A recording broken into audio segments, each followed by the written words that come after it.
Welcome to IVTNN's Hello India program. This is our first episode, and we will be discussing in this everything about India, especially each state of India, the politics and its impact in the problems India facing. All this will be discussing. So please stay with us. We will have a very good discussion on this issue. Ever since May, Chinese army PLA invaded into India. India has been facing a lot of problems.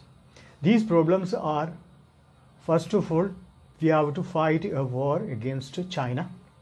Secondly, India has to fight an internal war. The paid agents of India who is working for the external forces for their party fund which they are receiving through the NGOs and foundations. These people paralyze India's psychology and aggression, and these are the real enemies of India. Especially there are the two parties. One is the so-called opposition, the second is the leftist. See, so far there was no comment from the leftist till date ever since China has invaded into India. It shows that they are giving silent support to the Chinese army PLA and the Chinese political establishment to do whatever they want to do. And this is a very dangerous situation. It is like a termite in India's political system and social system. The leftists are dangerously colluding with China and selling the nation's security and its other important institutions, giving access to Chinese agents in India. Recently, the Congress leader Rahul Gandhi has given many press statements that was supporting the Pakistan and China. And his only job is to get coverage in the media, and he doesn't have any national interest. Why it is happening? Because the diplomacy of Pakistan and China is taking place or completely executed using Congress party. Congress party receives a fund, and the photo of the signing a treaty with the Congress party on behalf of India with the Chinese Communist Party has come out in the media. It shows that how dangerously China has invaded into India's political system and created a lobby inside the Indian nation. And this is very dangerous because the real enemies are hiding here. They are subcontracted to paralyze India using the political and influencers of India, giving the press statement, running NGO, and they receive fund for that from different embassies. So the real enemies of India is not or are not China or Pakistan. They are the Indian political and influencers who work on behalf of them. They should be punished, discovered, and call them out immediately. The latest statement of Rahul Gandhi, as an example we can highlight here, is that when India had dropped a bomb in Balakot, it was Rahul Gandhi who asked the evidence. It shows that he has hurt when Pakistan was bombed. He was not hurt when Indian soldiers and the Indian CRP personnel was attacked by the terrorists. When Article 370 was annulled, he is the one who went to Kashmir and ran the protest. It shows that he doesn't have any integrity to the India as a nation. And third, when the discussion between the Rajnath Singh and the Chinese foreign minister took place in Moscow, he is the one who was asked to make the discussion and its details public, so that he could craft a strategy that would paralyze India and our secrets, and we can cannibalize, we can homage, we can get killed our soldiers at the border, giving maximum information to the Chinese embassy and the Chinese establishment. So here he is working as an agent of China, like leftists are working in India. And this is the most dangerous part of India. And the time has come for such people should be removed from Indian politics, and a law has to be drafted. If someone will say something against him, then freedom of speech will be used and freedom of politics will be used. Even they will slam that this is the more nasty than the national emergency time, and they will even blame the present government as a Nazis. This is the kind of keywords they are using. Psychologically paralyze the Indian system, and that would help the external forces like China and Pakistan, because these people are in the pay list on monthly payment or annual payment of the external forces. The same thing is happening with the Jammu Kashmir political leaders. They have been under many of them have been under the payroll of the Pakistan. Now they are not getting, because ever since the Kashmir has become union territory, they are not earning any money. So now they came with a declaration. They say we will fight for 370. Unless until the Article 370 is not there, then they cannot become the paid agent of Pakistan. So another issue we will take from the pages of the history is that 48,000 square kilometers of Indian territory is already invaded by China. Ever since 1962, Aksaji has already gone, and Nehru didn't allow Indian Air Force to come into action when 1962 India was attacked.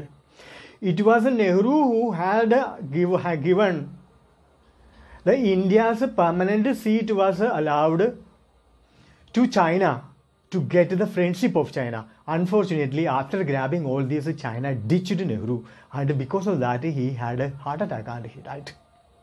So what we are learning a lesson from this, it was a Gandhi family's fault. We are losing, or the India is losing a lot of land to China, and China found Congress is more favorable for them to keep, so that a weak government in India will be kept, and a weak government in India is very favorable for China, so that China can keep on slowly but steadily take the China. They know that India will not send its army, and it was a demand from army that ITBP, Indo-Tibetan Border Police, should come under the army. That time it was a Congress party, and its government has told that it would invite the enmity and angry. It will make China angry. So what is your problem of making China angry? Who is China? So do you want India and the present generation of Indians should live like a slave all their life? I remember that it has been happening quite a long time, and it is a Congress party is under the, and everyone and under the clout of, under the payment, under the agency of Chinese. So it is very clear these days, because Rahul Gandhi always make a statement to pay a compensation for the money he has received from Chinese embassy. And for the Rajiv Foundation, the NGOs have become a money receiving platform for the political boss and other people. So one should know very clear that the real enemies of India are not China and Pakistan. They are the political class and the influencers and the decision makers who is living or who is working under the influence and on behalf of China and Pakistan. Till date, not a single political parties of the opposition leaders have come out against Chinese aggression in Indian border. They don't really care about it. They are just silent. Otherwise, they are under the guidance of a Congress party. So why Congress party is doing this? Because only then Congress party can come to power. They can have an influence. They believe that we are making friendship with China. China is not actually making friendship with India. China is taking advantage of India's weak administration at the center. It has been going on. And Aksaji has been surrendered to China, and 48,000 square kilometers of land lost. They believe that there was a rocky area, but China believe that it is a strategic area. The vision of a Chinese political establishment and the Indian political establishment has been totally opposite. China believed it is an advantage, India believed it was a waste. And China always taken advantage of it and gained strategic positions. At the same time, India always lost our strategic positions, and the Indian army always became a low-level armed soldiers in front of the Chinese soldiers. That era has to go. Now the new strategy has to be developed, and India has to stand up and tell the Chinese establishment, if you are a thug, we are capable of taking care of you, and we will take back Aksajin, because you have invaded and used armed forces to taken over that area. The same way we want to take it back, unless you recede or you return that property to India. Being a family-run political private limited company, the Congress party has a problem. Congress party knows that India cannot, or believe that India cannot match China in any era of history. India is not going to buy, because most of the people who ruled since 1947 have been working for one or the other countries and as their agent, and many countries used them. And secondly, we cannot, or India cannot rely on Russia, because if the clash between Russia and China comes, Russia will not intervene, and India has learned a lesson in 1962. So that lesson you should not forget. Third, it is Putin who has taken initiative to have a compromise formula between India and China. But China's belligerent attitude will not be sold in Indian market anymore. India can fight back, because the terrorists are not using big army or big fighter jet or big S-400 missiles. They use simple weapons and won many wars against many countries, including they made Russia to lick mud, Russian forces when they invaded into Afghanistan, and the American forces in the Middle East. So we have to take a lesson from that. It is not the weapon, it is the strategy and the will power that wins the war, and that is going to make India to win the war against China. Now the time has come to take strategic action against the Chinese movement. China will not cede very easily, because they are determined, because they want to prove that they are the superpower and they can do anything in the Asian region. And at the same time, China is not happy that America is coming closer to India.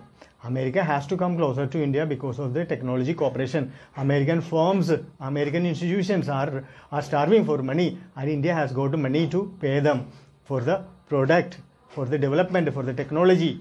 And that is why America is coming closer to India, not to sell any weapon. American weapons don't have that much trust in India, because if America will stop giving the spare parts, India will not be able to fight a war in a critical position, critical time. So America is not very reliable.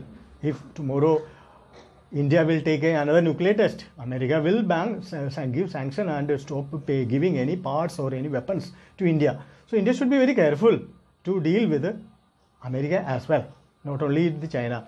So India should be able to develop its weapons and collaborate with the nations. With the money they are giving to buy the weapon, that is enough to create 10 times more.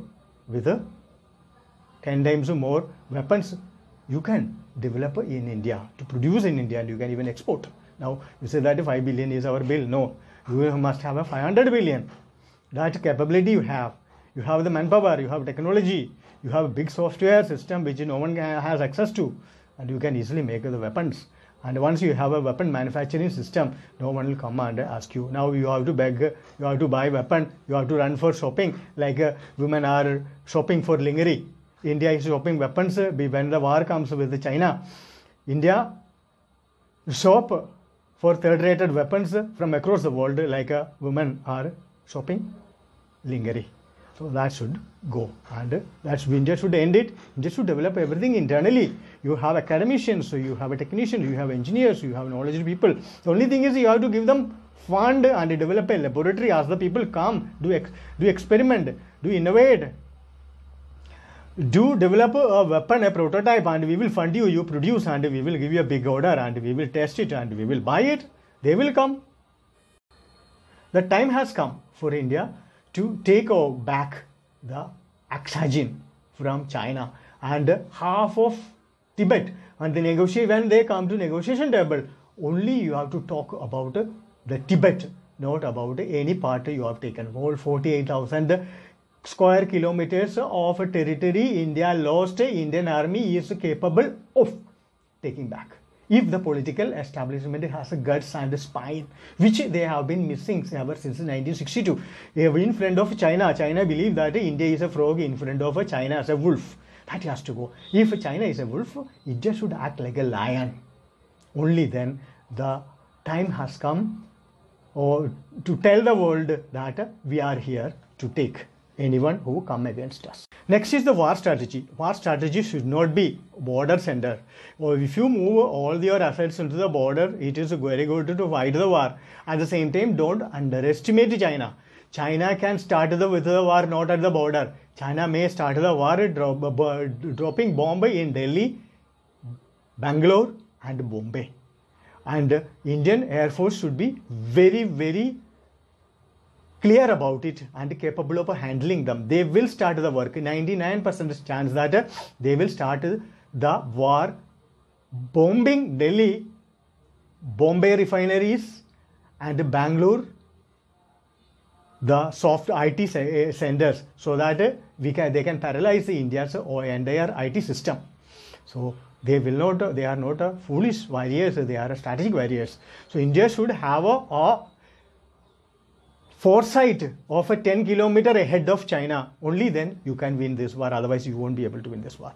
Only then you can bring China into the table. Now the Chinese foreign minister has come with the propaganda and invited Rajnath Singh for the meeting. Next time they will beg for the meeting and their general will come, their own, and tell what you want. Ask what you want. Then you can tell what you want. That time Aksajin should be in the list, that complete free from Aksajin and 48,000 square kilometers and half of Tibet. Only then you have to stop. Otherwise there is no meaning of going for a war. You will waste your time and you will waste your all the money, and plus you will invite unnecessary enmity of other people, and the whole world will tease India. If India will fight this war and win and bring China to the table and make them eat what you want to sell, then your seat, permanent seat in UN Security Council is guaranteed. You will get it, plus India will be treated as a superpower. You don't have to have a big army to have a superpower. You don't need a big economy to have a superpower. You can enjoy everything if you will deal with China properly this time and teach them a lesson. It is the interest of Pakistan to bring China into war with India, because Pakistan knows that Pakistan cannot fight this war. Pakistan tried their best in the UN with the help of China to internationalize the Jammu and Kashmir issue, but it didn't happen because India is one of the friendly nation for many nations. At the same time, India is a big potential market as compared to poverty-stricken Pakistan. So Pakistan failed, Imran Khan failed. Now Imran Khan is using China, and China is coming to do this invasion only to help Pakistan. Otherwise, the Pak-occupied Kashmir and Aksajin, they have a lot of interest. That interest will not be fulfilled. What in negotiation India should do with China once the war is over? Bring them into the table and taken over by Aksajin and Tibet. You should give them only one terms and conditions, that Pak-occupied Kashmir and Aksajin will belong to India, and then India will be with China on Silk Route and OROB, whatever they are creating with that ambition. In this, India will have a specific equity in that. India will have to earn from that. At the same time, we will have a complete control of that area with the toll. We will take a toll it will be constructed by us, it will be created by India, and any transportation or any trade takes place through that road, India will be eligible, or India will have a right to collect toll from that, so that you will have the right in your hand, and anytime India will have a right to close that route of belong to India in Pakakota, Kashmir and exciting through area, because if it find that India's national security is compromised with that route or anyone misuse it, this should be the contract and that should be the China has to sign it as a treaty. At the same time, Pakistan should be completely thrown out of OROB business system. Pakistan should be out of this OROB, only then India will join. This should be your terms and conditions. And with this week's Hello India program ends here. Thank you for watching Hello India program of IVTNN and have a nice day.